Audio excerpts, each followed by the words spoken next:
Kyle here with Lake Vermilion Houseboats doing our orientation video for our 44-foot Royalist Houseboat number 10 with the screened front. So 44-foot Royalist screened front number 10. First thing we do for our guests under this motor cover is our outboard. We trim the outboard up and we have the guests take pictures of the prop and lower unit with their cell phones. First thing we do at the orientation with the houseboat. Next thing we go over is the generator on our houseboat. So your houseboat typically comes with a Honda 2000. It could be Yamaha 2000. We will show you how to operate the unit. Main thing with the generator is the cord that's coming from the back of the houseboat needs to stay plugged into the generator. That cord is what, when the generator is running, is what feeds the outlets to the interior of the cabin of the houseboat.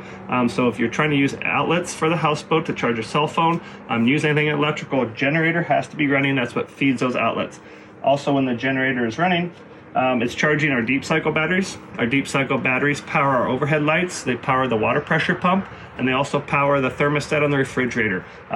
We tell our guests that we want them to run the generator a minimum of 3 hours a day continuously, and what that is doing is it's charging those deep cycle batteries so they stay charged up, so that you have working lights, you have a working refrigerator, you have running water. So that is the guest's responsibility to keep those batteries charged up, and 3 hours a day will keep those batteries charged up for you. You can run the generator longer. That's just the minimum usage that we want our guests to use. Here on the back deck, we have our charcoal grill. There's a big garbage barrel for your garbage. Underneath this cover right here, we have a couple propane tanks. On the propane, the main source of the use of the propane is the condensers from the refrigerator run off of propane. The water heater runs off propane, and the heater inside the cabin of the houseboat runs off propane. If you're here during our colder seasons and you're using the heater a lot, you do need to keep tabs on those propane tanks and let us know if you're getting low so we can bring more out to you, so you don't run out of heat. But the main thing is if you're not using your heater, you're gonna, a week stay with us, you'll have plenty of propane for your refrigerator and stuff. It's only when you're using the heater a lot that you really need to keep tabs on your propane tank. That pretty much wraps up the back deck here. We'll walk inside the cabin.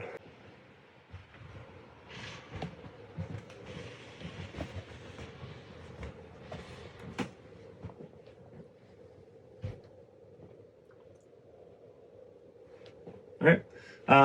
We will test, so we have our carbon monoxide alarm and our smoke alarm. Our staff will test those alarms before you're doing your orientation so that you know that you're working. Come in here in the bathroom. Here on this boat, the toilet here, basically we have multiple style toilets on our fleet, but with this houseboat here, basically it's just a simple operation of opening the lever. Opens the lever, water goes down, solids and liquids. There is no way to fill the basin up on this toilet, so it's just one lever down. It does not come up or fill, so it's just one lever down. Underneath the kitchen or the bathroom sink, we have a couple things. We have a first aid kit. We have some drop-ins for our septic in case need some deodorizer for your septic. Garbage bags, deodorizer as well. Next thing we go is our fridge here.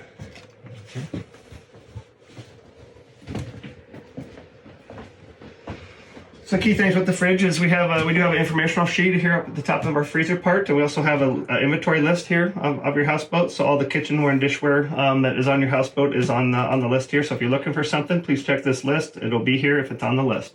Up here, just a general information sheet on our fleet. This is just get familiar with this sheet up here. Kind of gives you instructions on our service runs, mechanical issues, different stuff on the lake and whatnot. With the refrigerator, inside the refrigerator, we do have thermometers. Down here, it's at the very bottom, very back of the house. But that's going to give you your temperature of your fridge. Main thing with our fridges is do not overload them. You want to pack them lightly. They could be full, but just not really too full. Main thing is some people try to just cram too much stuff in there, and the fridges just don't have enough power to cool down that efficiently. So just kind of pack it, don't pack it too tight. Keep an eye on your thermometer. Main thing with the fridges are, if you're not getting any messages in the display panel here, everything is working 100%. So, and this one has a setting of, I believe, 9. So 9 is the coldest, 1 is the weakest. So 9 is the coldest. Always having the 9 setting to keep it nice and cold. All of our faucets are lake water. Do not drink the lake water. So kitchen faucet, bathroom faucet, shower. We do supply gallon jugs of fresh water for your cooking and drinking needs. But main thing is, like I said, do not drink the faucet water. Stovetop, pretty simple. If you ever thought you're having issues with your propane, try to light your stovetop. If you have propane at the stovetop, you have running propane. Here on the kitchen table, we have a binder.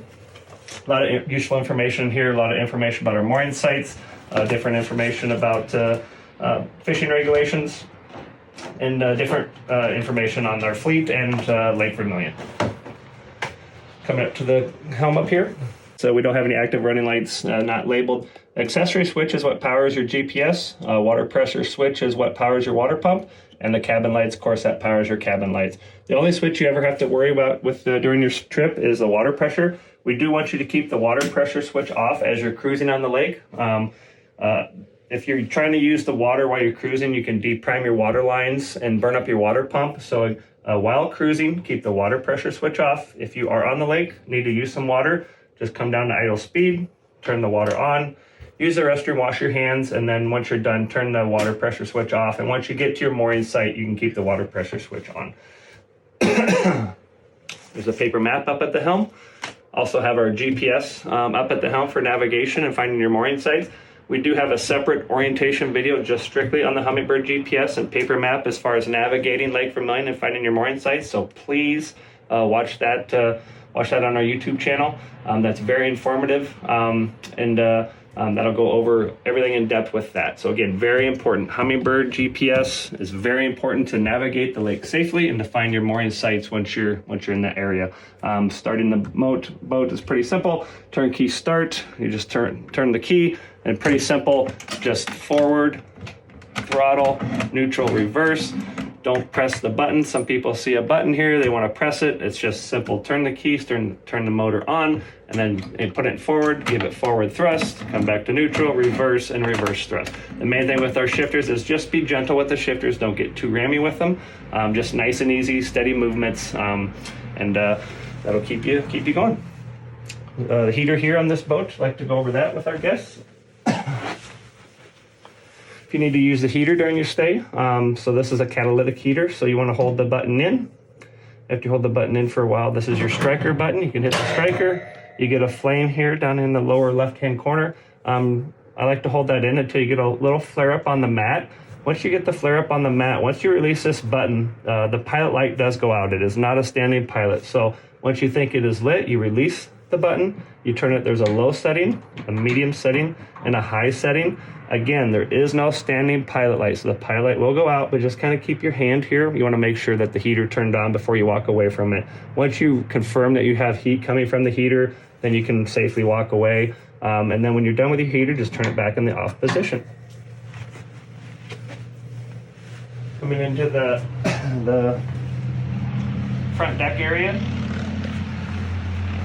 So again, this is our front deck area on this is our 44-foot Royals with screen front. As you can see, it has the screened-in front deck, which is a nice feature to have during our kind of our mosquito seasons that we have, usually month of June and stuff. So, but yeah, usually we have chairs, a table. We do supply. It's not pictured in the video right now, but there's usually a cooler here up on the front deck.